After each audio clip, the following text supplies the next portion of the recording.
Welcome to the Summit for Wellness podcast, where we help you climb to the peak of your health. And now, here is your host, Brian Carroll.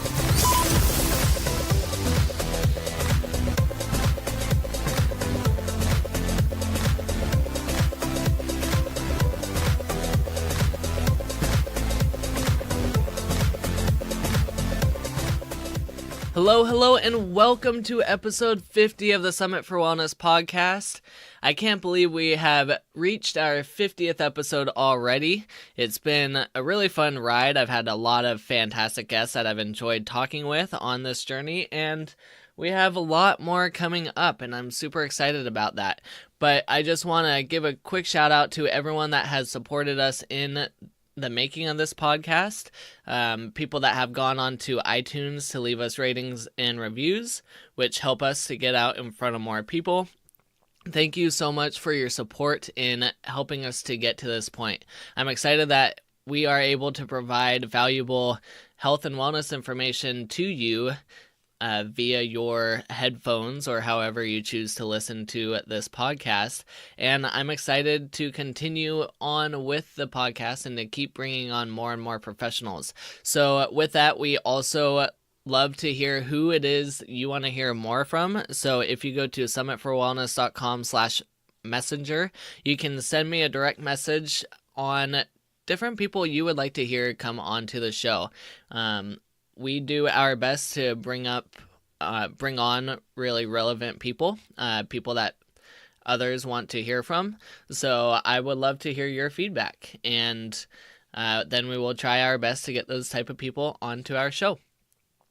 Also, if you have not left us a rating and review, please take a couple moments to go to iTunes to do that real quick. Like I said, those ratings and reviews do help us to get in front of more people. So if you go to summitforwellness.com/iTunes, it's super quick and simple to leave us that rating and review, and it's very helpful.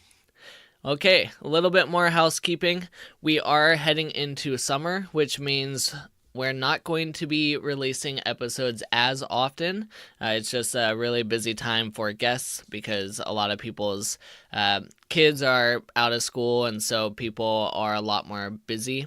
And there's tons of holidays going on, so we don't want to interrupt people's holidays with podcast episodes. We'll still try to continue to release episodes every week, but once the fall hits, then we will definitely have our weekly episodes coming back out. But just know that if you go a week or two and you don't hear from us, or if you don't see a new podcast being released, that would be why, because it is the summer months and there's just a lot going on during the summer. Okay, our guest today is Ryan Monahan, who is a functional diagnostic nutritionist, and he is coming on to talk about how to use diagnostic tools to be able to evaluate nutritional needs. So we'll go into different tests that give very valuable information about deficiencies in the body, and what we can then do with those, or with all that information, to be able to create protocols for people to balance out those deficiencies and get their health back on track. So let's dive right into my interview with Ryan Monahan. Ryan Monahan is an FDN practitioner and a certified AIP coach with a passion for uncovering the hidden stressors that contribute to thyroid malfunction. He specializes in utilizing functional lab work to identify sources of metabolic stress with the aim of restoring the body to normal function. Thanks, Ryan, for coming on to the show. Thanks for having me, Brian. Really a pleasure to be here. Yeah, I'm excited to have you because you tend to use a lot more diagnostic tools than a lot of people that I bring on and interview. So I would love to dive into your background getting into nutrition and your process through the FDN training. Yeah, sure. So I'll give you just a brief little history. If we go back 12 or 15 years, I studied music business in college. Actually, we talked a little briefly about that before we hit the record button. So I had no idea that I was going to get into this field of holistic health at the time. But looking back, I had lived my 20s in a fog of exhaustion, depression, and total lack of self-esteem because of how I felt all the time. And then as time progressed, the symptoms just were getting progressively worse. I had to slow down my music career as a touring musician to take care of my health, which was a huge blow because that was my lifelong passion and something I really loved and enjoyed doing. So living with all of these chronic symptoms really had a profound impact on my life. And it wasn't until 2012 that I finally got diagnosed with Hashimoto's. And that's eventually what led me to becoming my own health advocate, seeking some alternative approaches to what the traditional model had to offer. And eventually in 2016, I became certified as a functional diagnostic nutrition practitioner. So here we are today. I work with clients from all over the country, and I have ability to send people lab kits to their home, and they can conduct those tests in the privacy and comfort of their own home. And it's really pretty great and convenient because we can actually just hop on a screen share and a video chat, look at the results together on the same screen, all without even having to be in the same state. So I'm really grateful to be doing that work now, but it's pretty funny because I never, life could just kind of threw a wrench in the works, and you never know what's going to happen because I just had no idea that I would eventually be doing this kind of work today. And you were talking about when you had all these health issues, it took a long time for you to figure out what was going on. So I'm assuming just from the conventional model, they were doing a lot of symptom chasing and trying to figure out what the symptom means and trying to treat you along that. And you probably went from treatment plan to treatment plan and not really seeing improvement. So can you talk about just that experience and what it was like to go through all those different treatment plans and not getting the results that you were hoping for? Yeah, so you really hit the nail on the head.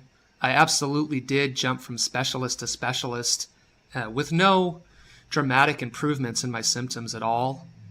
And like many people, I was stuck in this cycle of trial and error and what I call playing whack-a-mole with my symptoms.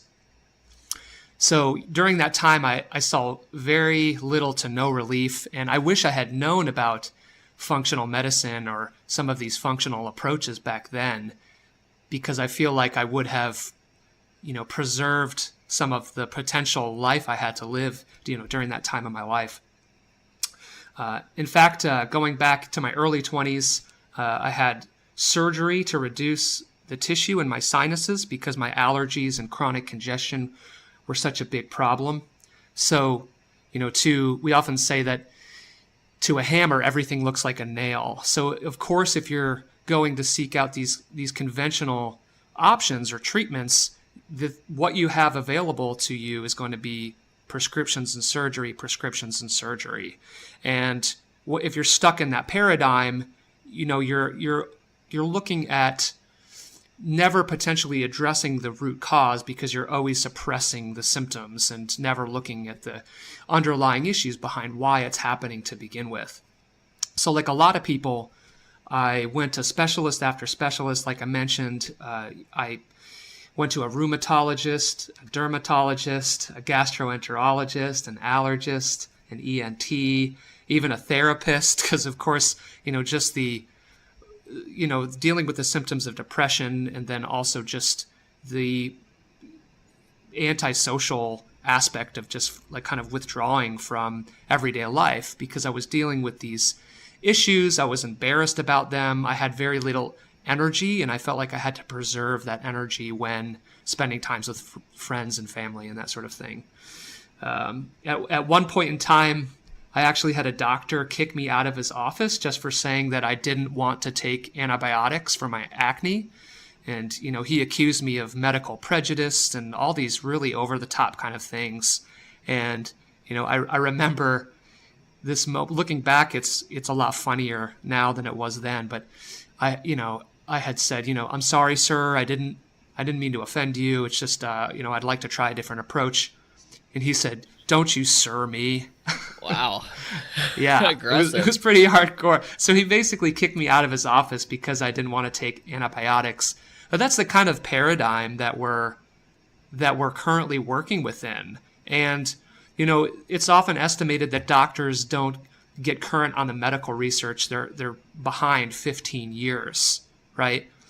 And so they're kind of missing the boat on the chronic symptom side of things, even if they're doing well with emergency care and acute care, then yeah, sure, if I break a limb or if I have a heart attack, absolutely, I want to go to the emergency room. But for chronic everyday symptoms like depression, allergies, headaches, stomach upset, things like gas, bloating, IBS, all of these kind of, things that are more chronic, long-standing issues, I feel like are better dealt with in the functional realm. So at what point did you start to treat the root cause of your illness? Was that something that you came upon, or did you find the right specialist or functional medicine doctor that told you need to look for the root cause instead of chasing the symptoms? Right. So it was in 2012 when I had that Hashimoto's diagnosis. But even from that point forward, I had this kind of gnawing feeling in the back of my brain, like this can't be it. This can't be just take this pill for the rest of your life, like I was told to do by the doctor that diagnosed me. I'm too stubborn to accept a diagnosis like that. And I'm a questioner by nature, which is actually somewhat of a double-edged sword and gets me into trouble sometimes. But I like kind of doing my own detective work, kind of thinking for myself. And I started poking around on the internet, and it didn't take me long before I found this tremendous wealth of information within the autoimmune internet community. So, I found resources like Chris Kresser, Isabella Wentz, who wrote a fantastic book on finding the root cause for Hashimoto's, Mickey and Angie at Autoimmune Wellness, Sarah Ballantyne, who's also known as the Paleo Mom. Like, these are some of the first initial resources that I discovered, and I quickly came to the understanding that Hashimoto's itself is actually just a symptom. So we're used to thinking that when we have a Hashimoto's diagnosis or a hypothyroidism diagnosis, that's the condition in itself, and that's the thing that we're treating. But I underwent a massive paradigm shift when I started thinking about the body differently and started thinking about symptoms as being a result of underlying dysfunction. So if we follow that same train of thought, the thyroid is actually the proverbial canary in the coal mine. It's actually it's an intelligent sign from our body that there's deeper dysfunction beneath the surface. So when the thyroid slows down, that slows down our metabolism, slows down our energy. We start to gain weight. We start losing hair. Our body temperature starts dropping. It's almost as though our body is sending us into hibernation mode. But this is actually a protective mechanism from the body.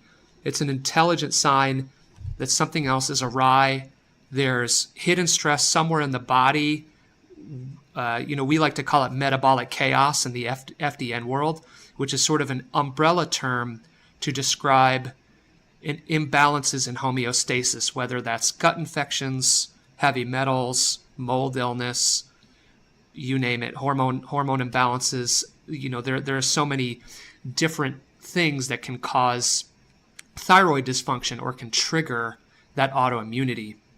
So from that perspective, that's why we adhere so firmly to this belief of test, don't guess, right? Because rather than playing whack-a-mole with our symptoms, we want to actually have some hard data in front of us to take a look at what's causing this dysfunction in the body. So, while so many of us are used to walking around in life with our head in the sand, thinking that symptoms are normal, and in even taking that a step further, most of us have no idea what life would feel like to fire on all cylinders, because we've just accepted such a low baseline for how we can feel every day, right? So in that sense, I say this often, but it's the last thing a fish would ever notice is water. So as a society, we're just sick. And, my hope is to, use some of this knowledge to help people improve their diet and lifestyle and to finally sort of escape from that cycle of trial and error. And here in a moment, we'll talk about some of the testing that you do. But what's really neat about your story is that once you received your diagnosis, you didn't just stop there. You actually started questioning it and started trying to figure out what to do from there. Whereas a lot of people, once they receive a diagnosis, they tend to become that diagnosis. They'll become, oh, I'm the Hashimoto's person, or I have an autoimmune issue person. So for people that receive diagnoses like this, what would you tell them to do to be able to take back control of their own health? That's a really great question. And I think it's really important to emphasize that having a diagnosis is an opportunity to heal. So when I first received my own diagnosis, I was actually ecstatic. I finally had an answer to what had been plaguing me for over a decade. And in that sense, I knew I wasn't crazy. I stopped blaming myself for my own illness. And furthermore, I had a solid roadmap for where to go in terms of my own healing journey and my own healing potential. So I think it's necessary to emphasize the positive side of receiving a diagnosis, because it's the opportunity to get back on track and start living your best life again. It's not just about overcoming symptoms. It's about, what am I going to do with my life once I'm feeling better and when I have more energy and my symptoms aren't so overwhelming that I have to hide in my room all day. So I really like to ask these questions to all the clients that I work with when I start off. I said, I'll ask them, if you had a magic wand, and you could remove all of your symptoms, how would your life be different? Whether that's spending more time with friends and family, or maybe even starting a business, or being able to work full time. It's really important to look beyond just the diagnosis and just removing the symptoms, because that's not really why we're doing this. We're doing it to live a more fulfilling life. So, in my own personal journey, I love to cook. I love learning and taking classes. I love spending time outdoors. I've been a musician since I was 10 years old, so I love to write and perform music, and I'm still performing to this day. So having that diagnosis paradoxically only allowed me to enhance those interests in my life, because I was able to do something about it. So I think this is a really important emphasis. And, many clients, in many cases, I've been waiting for years to get to the root cause of their symptoms. So hopefully they'll be overjoyed to finally find some answers. So I also would like to add to that, that I really like to empower my clients to be their own best advocate for their own health, because no one is ever going to care more about your own health than you do. Right, that's a really good point, because it is your own health. So you taking control of it, you're the one that's going to be the master of how you feel. So that's an awesome point.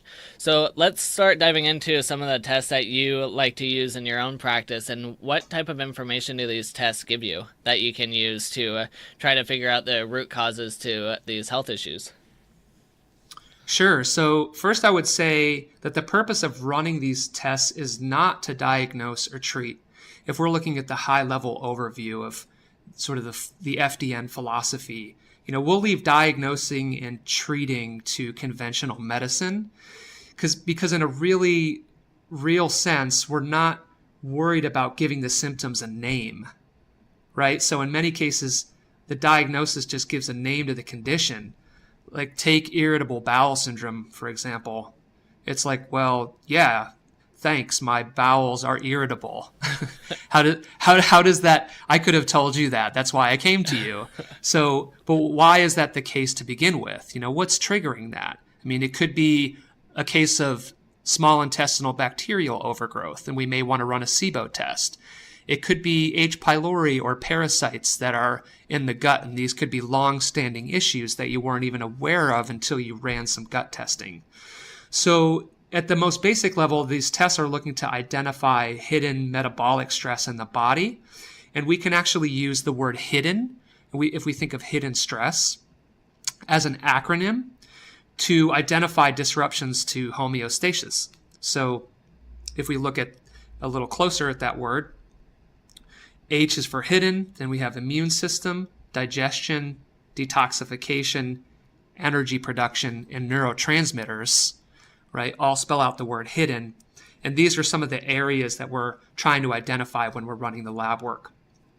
Then when we can remove these barriers to healing, the body can then use its own intelligence to heal itself. So, the idea here is to sort of remove the blockages and let the body do its own thing. And then along the way, we can develop some diet and lifestyle recommendations and some holistic self-treatment protocols.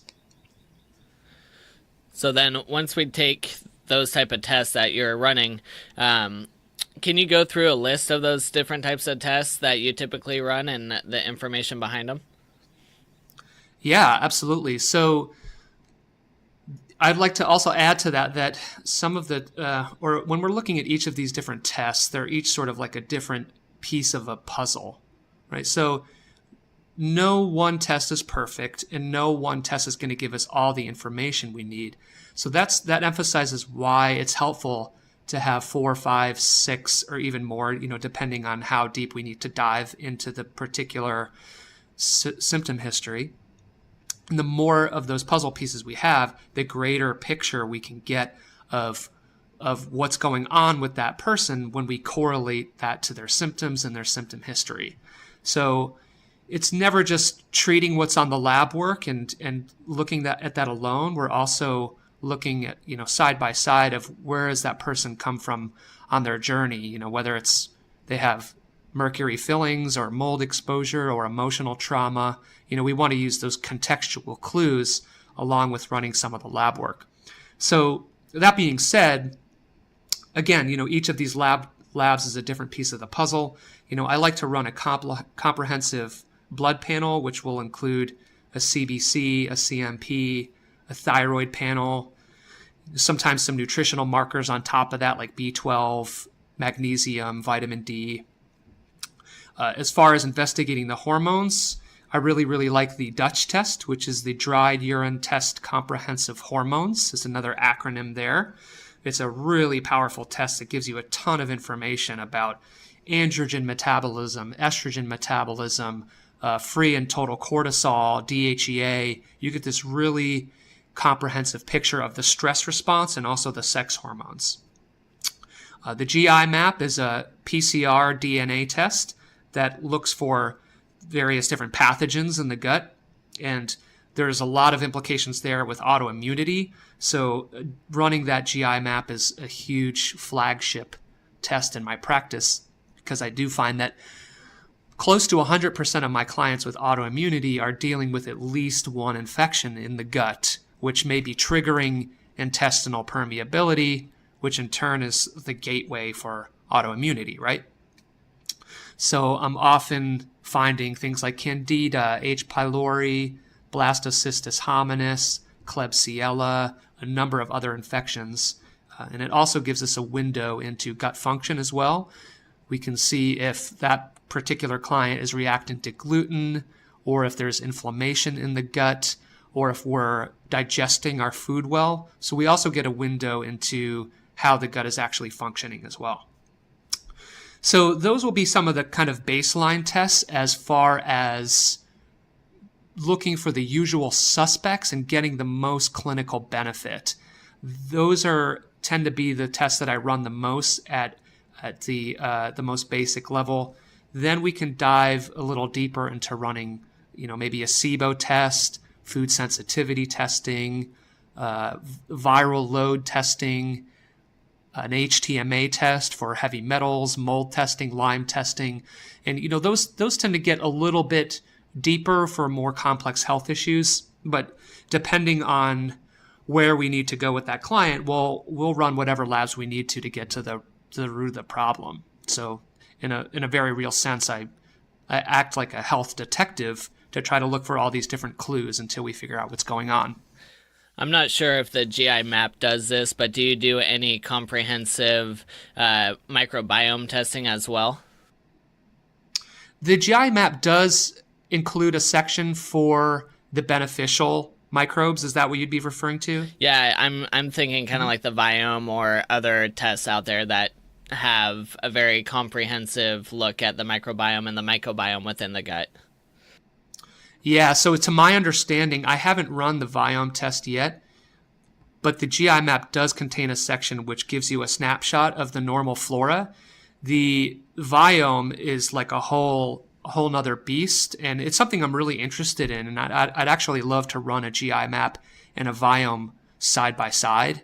The only reason I've been hesitant to sort of move towards that test with my clients is just because it's a little bit of a new technology. It's a newer test, and I like to kind of give some time for these tests to prove themselves in terms of their clinical relevance. Yeah, and I think with some of those very comprehensive tests, it gives you so much information, but we really don't know what each and every single bacteria is for yet within the body. So it could give you a lot of information, but we don't really know what to do with it yet. So that's absolutely right. The Viome tests that I have looked at are, to say the least, overwhelming.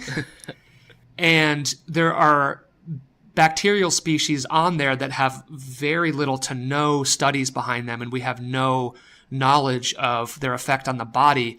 So it'd be ill-advised to just go after those bugs and just start trying to eradicate them when we don't really know enough yet. Right. So yeah. Once you run all these tests and you get all this data, what's the next steps that you do with your clients? Like, where do you begin? So the simple answer is that it depends. But of course, we always want to know the history of the client, their main chronic complaints at the time, and we're looking to customize a diet and lifestyle plan based on their unique bio-individuality. But that being said, even though we have all of this lab work to help validate our program for self-treatment going forward, we always want to start with the basics, the foundations, right? So diet, sleep hygiene, exercise, stress reduction, and some intelligent supplementation where it's necessary. So, on the other hand, we also want to get the client back up on their feet. So we may be addressing some of the short-term issues so that they can have the energy they need to get through the whole program of recommendations. But the goal is that while we're doing that in the short term, in the long run, we always want to be addressing the deeper root causes like gut infections, heavy metals, and some of the other things that I've mentioned. So in terms of the lab work itself, I briefly mentioned this when running through the list of labs. I feel in my experience that the gut testing and the hormone testing tend to have the most payout or the most profound implications for healing. And you really need to address those things before doing more advanced protocols like detoxification and, addressing mold, Lyme, those kinds of deeper issues that tend to be a bit more complex. So in terms of where we start off with the lab work, that's usually always my starting point is the gut and hormones. But along the way, we're always tweaking the diet and lifestyle because that's really where you're going to get, the biggest benefit. And, in many ways, I would say that if anything, the lab results serve as a kind of motivation for the client to go, oh, wow, I really have to get my ass in gear with, I got to, put my money where my mouth is and stop talking about just, exercising more, doing meditation, doing the infrared sauna, Tai Chi, Epsom salt baths, whatever these kind of foundational healthy practices are. I find that the lab work has the added benefit of really motivating the client to make those changes because they can see now concretely that there's some stuff going on there. Yeah, that was actually a question I was going to ask, if you see more compliance because now you have all this data to show somebody, or is it so overwhelming to people that they're like, I don't know if I can do this. There's so much going on. But I'm sure breaking it down to the foundations, like you said, that gives them a good starting point, and it's not as overwhelming when you have a nice starting point like that. So that's awesome that you're able to do that. Now, I know a lot of these lab tests can be pretty expensive. So do you start with the GI map and the hormone testing first? Would those be your go-to tests to run first? Or do you have some other tests that you would run right off the bat before anything else? Ideally, I like to have as much lab work as I can up front, because that just gives me the biggest, clearest picture that I can possibly have, right? Right. Yeah. So, sometimes it's the case that because of the client's cash flow issue that we'll space out the labs if that's what we need to do. But I love to have as much lab work as I can at the same time so we can look at all of those puzzle pieces and correlate everything together. And sometimes it takes some coaching to walk the client through why running some of this lab work might be beneficial. And even if that has to get down to looking at their money mindset, what kind of limiting beliefs do they have around money? Just to use a great example, if a client has objections to running some lab work, I might ask them when the last time they took a vacation was and how much that vacation cost. So if you're looking at the cost of a vacation, you're talking about a plane ticket, hotel rooms, meals and entertainment, right? Possibly more. Maybe a rental car. And, how does that compare to the opportunity to actually end the cycle of trial and error with your symptoms, possibly in a very long-term permanent way, right? Because whereas a doctor may just kind of send you on your way with some medications to feel better, as FDNs, we're looking to give you the tools to become healthy for a lifetime. And so the question is, what kind of price tag can you put on that, right?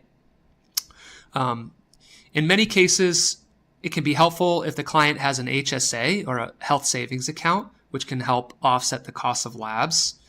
If we're running some blood work like a CBC, CMP, comprehensive thyroid panel, those sorts of things can often be run through your general practitioner on insurance.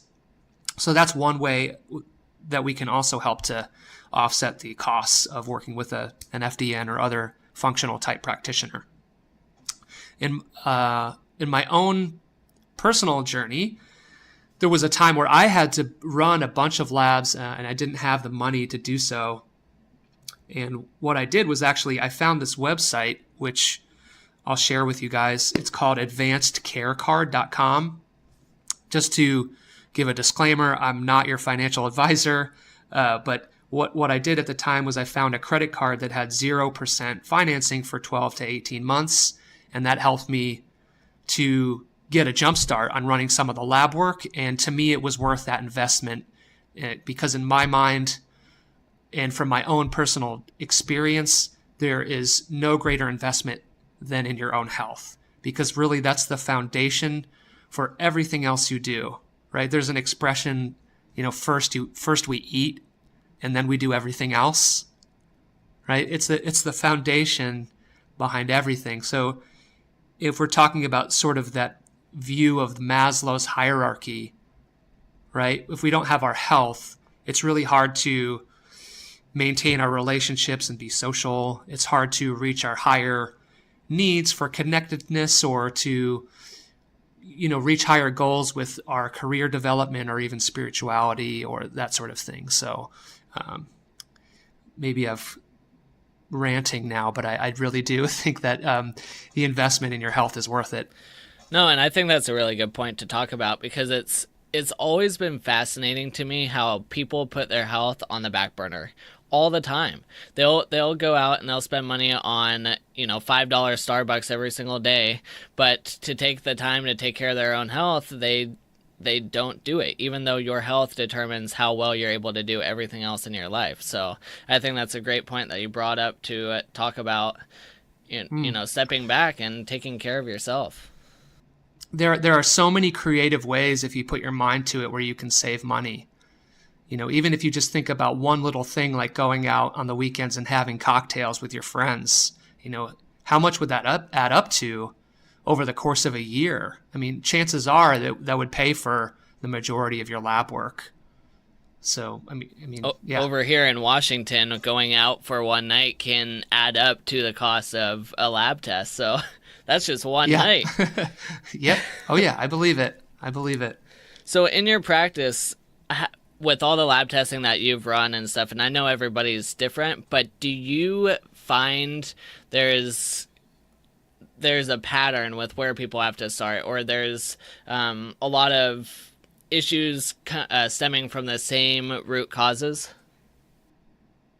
Yeah, it all comes down to diet and lifestyle. So if we think of the word stress, we often think of mental emotional stress. But I like to expand that term to be much broader, to encompass physiological and biological stress.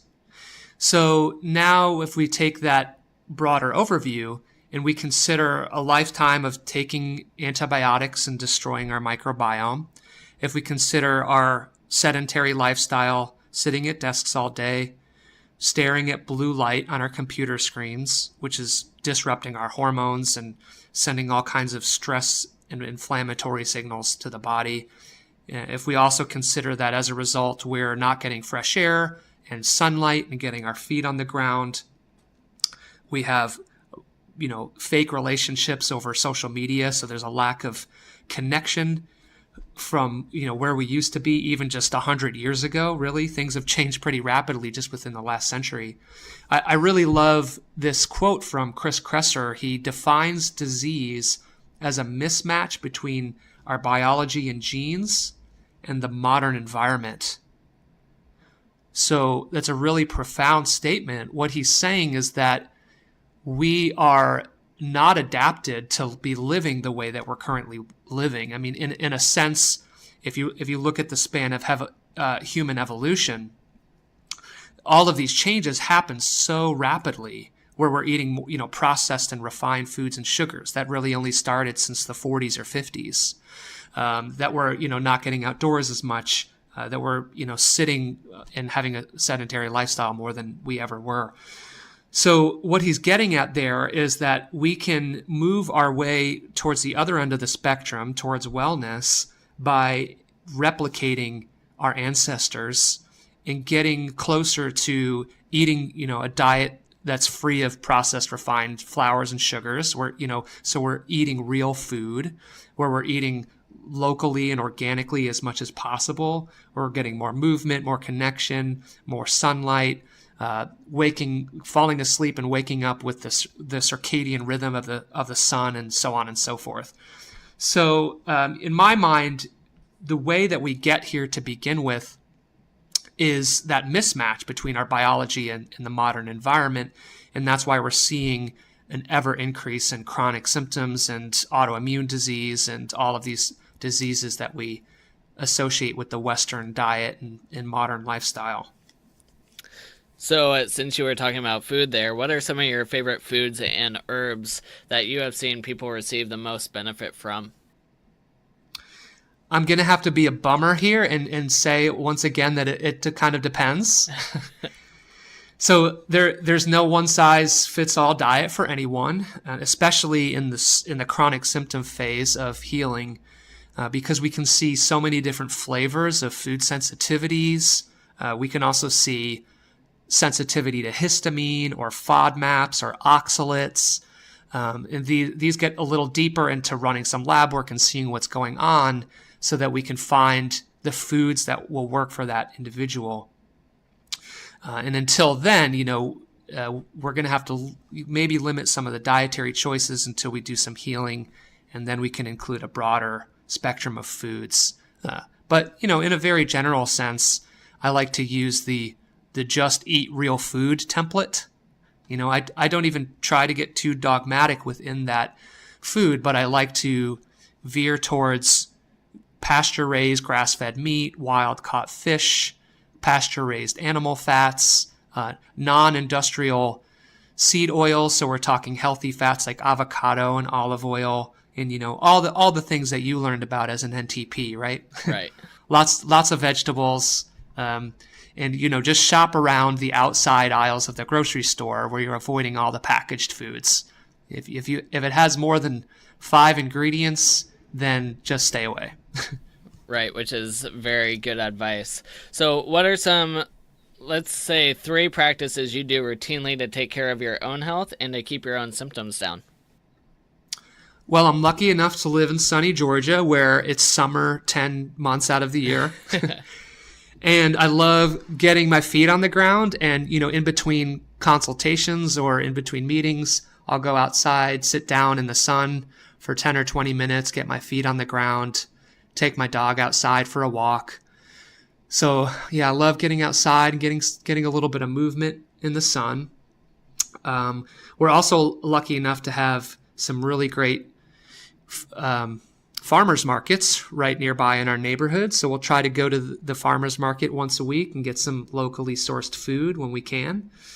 When we can't do that, I actually really we just recently started using Sunbasket. Are you familiar with Sunbasket? No, I'm not. So there are some other similar services like Green Apron. Is it Green Apron? Does that sound like it? Well, regardless, what they do. Blue Apron, Green Apron. You were close. I'm sure there's a dozen of them out there. They all have different names.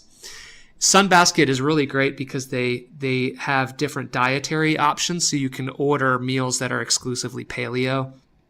That has made our life at home here a ton easier because we get 3 to 4 dinners a week just mailed to our house. And when we have a busy week, that just saves us a lot of meal planning and shopping and driving to the grocery store. So that's another practice, I guess, if you would call it, that we started to engage in that has helped us simplify our lives. And I also love to laugh. I think that's something that people don't talk about a lot, but I think it has so many health benefits. Years ago, when I was doing a yoga teacher certification, we had actually had some sessions where I was introduced to laughing yoga for the first time. And at first it feels a little awkward because you're forcing yourself to laugh. But within a few minutes, you have everyone in the room just laughing hysterically because it's pretty contagious. And when you finish, you feel like you did like 2 hours of yoga, and your whole body was just, every cell is just alive. So I also love The Office. It's probably my favorite television show, and I've probably gone through watching all seasons all the way through at least 5 or 6 times. So it never gets old to me, and it just gives me a way to laugh if I can fit in a 20-minute episode every day. At some point, that's called an obsession. I think you're right. All right, to wrap everything up, what are some final thoughts that you have on using some of those functional diagnostic tools to test for root causes of issues that people might be facing? Yeah, so just remember that symptoms aren't the problem, they are the result of the problem. So you're going to want to run some functional lab tests if you have chronic, long-standing health issues that you just haven't had success getting to the root of with conventional medicine. So, they say the definition of insanity is trying the same thing over and over again and expecting the same results. So if you've been trying for years to work with doctors and you're not getting anywhere, just consider trying a different approach, trying this more holistic approach with running some functional lab tests.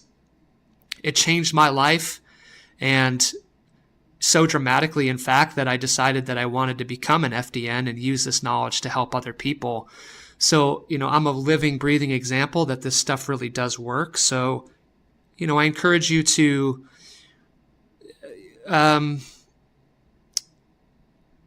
know that you're worth the investment in your health, and that this stuff really does work, and that you're going to get somewhere with it, and it's going to change your life. Awesome, Ryan. Thanks so much. People can find you at themindfulnutrivore.com, and I'll have a link to that in the show notes. Where can people find you on social media? They can find me on social media at facebook.com/themindfulnutrivore. They can also find me on, where else? What am I missing? On Twitter, you can look up the Mindful Nutrivore. It kind of has a funny spelling on there, but you'll find it pretty easily. And am I missing anything? What about Instagram? Instagram. Did I say? Oh, that's right. Instagram. Also, I'm at the Mindful Nutrivore. So I'm all over the place. I post pretty often. Definitely stay connected with me. And I'd love to hear from you guys.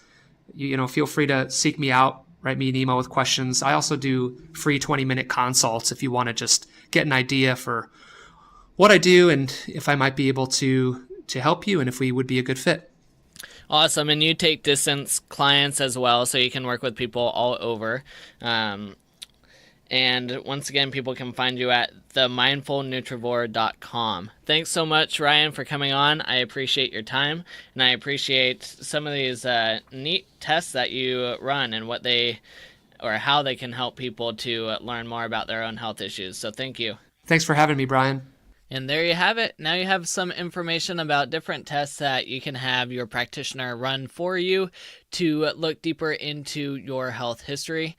I don't use a whole lot of tests in my practice. It's something that I would like to use more. So it was a lot of fun to talk with Ryan about these different panels and what they mean and what they associate within the body. So thank you so much, Ryan, for coming on. Apparently, he is also a mold warrior like me, meaning we've both suffered from mold toxicity. So I definitely appreciate everything that he's gone through in his own health struggles, because I know what it's like to have mold toxicity.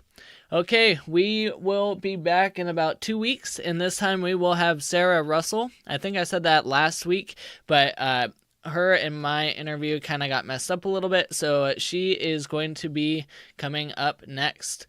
Once again, thank you so much for helping me and supporting me in these first 50 podcast episodes, and I am looking forward to the next 50. Keep climbing to the peak of your health, and we will see you in a few weeks.